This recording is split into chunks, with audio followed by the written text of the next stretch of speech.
Najeriya sai dan Musa wallahi ba za mu zaɓi tsoho musaki ba. Da haka ne mu tafke. Ko kai za ka zaɓa? Ina wani da. A da hankalinka, salamu alaikum. Mu tafke. Ta zo.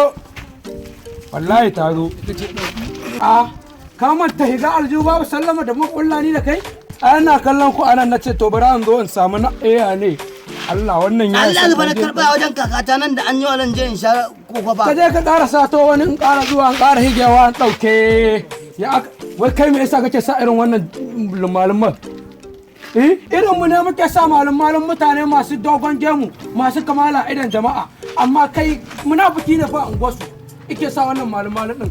Ka ci mutuncin manya wallahi.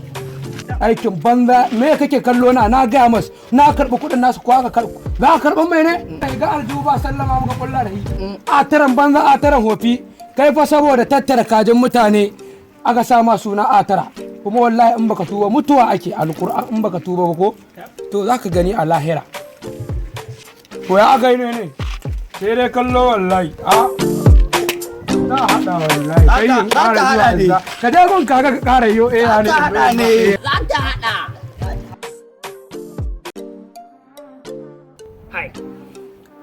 To yau dai ba inda zan je yau ba gun aiki bara mu zauna a cikin gurin waɗanda ba su da aikin yi su kenan kullum a zaman dakali. Allah wando ya ɗau zafi iyage. Allah ba aikin yi wallahi dai zaman kashe wando. Ka zo wallahi ka zama yaro na dan dinga baka yan canji ka gani na san wallahi da cikin ku ba ko sisi. Ka tuma durin a'udhu billahi naira biyar Allah na tuba ka fere lafiyar ko a hanya na gani na dauka. Ka kalli bullaye wallahi bullaye bugun abuta.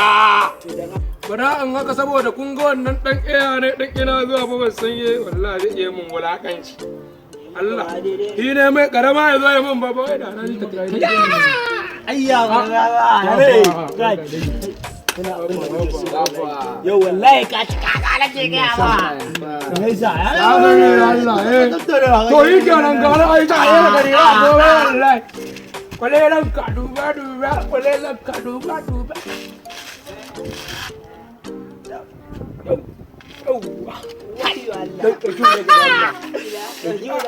Ai yau nake gawa akwai gawar ma. Dan girma dan Allah dan kaga da haka ji zo ka inna lillahi wa inna ilaihi raji'un.